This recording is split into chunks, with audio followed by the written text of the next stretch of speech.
Bonjour et bienvenue sur ma chaîne. Aujourd'hui, je vous retrouve avec un nouveau tutoriel pour vous apprendre à coudre une jupe comme celle que vous voyez à l'écran. Donc c'est une jupe froncée qui a 3 niveaux. Vous allez voir, c'est très facile à coudre. Donc même si vous êtes débutant en couture, vous pouvez tout à fait suivre ce tutoriel. Il vous faudra simplement beaucoup de tissu, beaucoup de fil et pas mal de patience, puisqu'elle prend quand même du temps à coudre. Et il vous faudra également un élastique pour la taille. Pour le tissu, j'avais trouvé un drap chez Emmaüs, en seconde main. Je trouve que c'est une bonne solution, puisque là, j'avais vraiment beaucoup de tissu et j'ai dû payer 4 ou 5 euros. Dans cette vidéo, je vais d'abord vous expliquer comment faire le patron pour une jupe de la taille que vous souhaitez. Donc vous pouvez choisir la longueur de la jupe et la largeur pour l'adapter à vos mensurations. Alors pour faire le patron de la jupe, vous allez voir, c'est très simple, on va simplement avoir besoin de 3 rectangles. Il va d'abord falloir calculer la longueur de chaque rectangle, que j'ai nommé L majuscule, et la largeur de chaque rectangle, que j'ai nommé L minuscule. Donc vous allez avoir besoin de 2 mesures. Vous allez d'abord mesurer le tour de vos hanches. Là, j'ai appelé cette mesure X, et ensuite vous allez devoir déterminer la longueur de la jupe que vous souhaitez. Et j'ai appelé cette mesure Y. On va commencer par le premier rectangle, le plus petit. Pour la longueur, vous allez prendre X, donc le tour de vos hanches, et vous allez le multiplier par 1,5. Pour la largeur du premier rectangle, on va prendre Y, donc la longueur de la jupe, on va la diviser par 3. Ensuite, on va ajouter la largeur de l'élastique que vous aurez à la taille. Pour moi, c'était 3 cm. Et on ajoute encore 3 cm. Ensuite, pour le deuxième rectangle, pour trouver sa longueur, vous allez prendre la longueur du premier rectangle et vous allez la multiplier par 1,5. Et pour la largeur, vous prenez Y, vous le divisez par 3 et vous ajoutez 2 cm. Ensuite, on passe au troisième rectangle, le plus grand. Pour sa longueur, vous prenez la longueur du deuxième rectangle et vous la multipliez par 1,5. Et pour sa largeur, vous prenez Y que vous divisez par 3 et vous ajoutez 3 cm. Donc comme vous voyez, c'est pas très compliqué, il suffit juste de faire ces calculs et ensuite vous coupez vos 3 rectangles. Bien sûr, vous aurez probablement, comme moi, un tissu qui n'est pas assez large pour pouvoir découper toute la longueur de chaque rectangle. Donc moi, mon rectangle 2 et 3 était composé de plusieurs petits rectangles.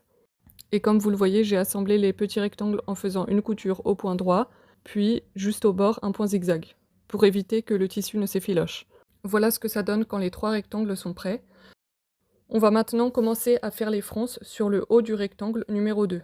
Vous allez régler votre machine à coudre au point le plus grand, et vous allez simplement coudre une ligne droite sur tout le haut de ce rectangle, sans faire de point d'arrêt au début ou à la fin. Et il faut également laisser pas mal de fils dépasser au début et à la fin du rectangle. Voilà, je couds ma ligne droite à environ 0,5 cm du bord.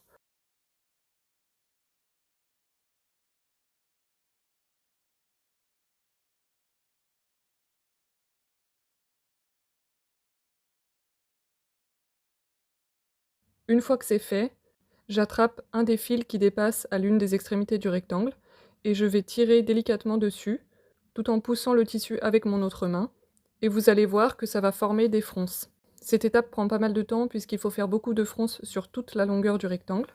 Une fois que le tissu est froncé, toute cette partie-là, donc le haut de notre deuxième rectangle, doit mesurer la même taille que la longueur du rectangle numéro 1.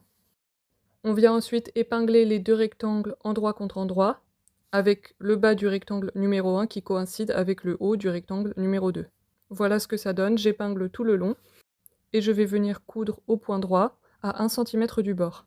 N'oubliez pas avant de coudre de bien régler le point de votre machine, et là vous faites un point d'arrêt au début et à la fin, et voilà, vous cousez tout le long.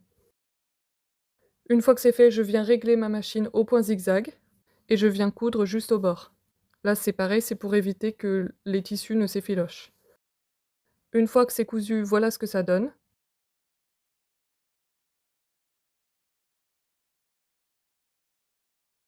Pour le troisième rectangle, je n'ai pas refilmé, mais le processus est exactement le même.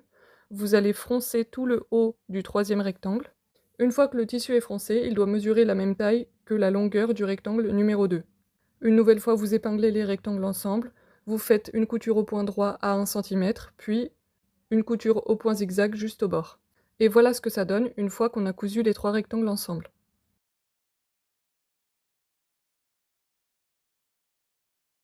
Maintenant, je prends ma jupe et je viens la replier sur elle-même, endroit contre endroit. Je positionne bien le tissu correctement et je vais venir faire une couture tout le long pour fermer la jupe. Je couds au point droit à 1 cm du bord.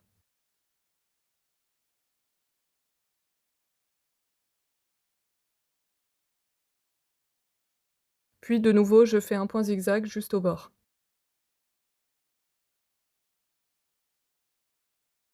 Ensuite, on va passer à la taille.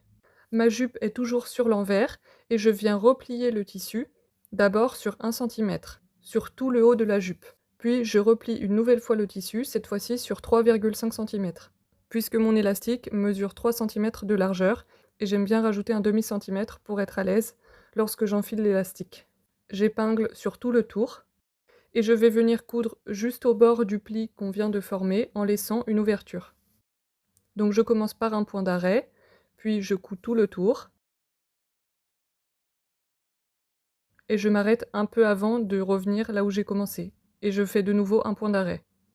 Maintenant vous prenez votre élastique, vous le coupez de la longueur qui vous convient, en sachant qu'on aura 3 cm de marge de couture.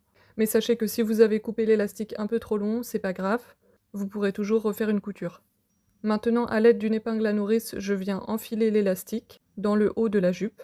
Je fais tout le tour.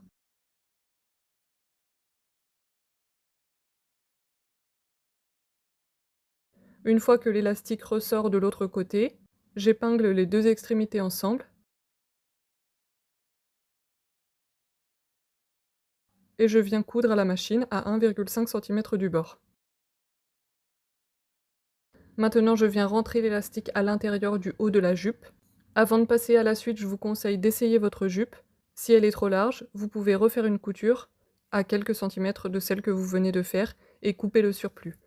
Une fois que votre jupe vous va, vous pouvez passer à la suite. Là, on va venir fermer l'ouverture. Pour cette étape, prenez bien votre temps et faites bien attention de ne pas prendre l'élastique dans votre couture.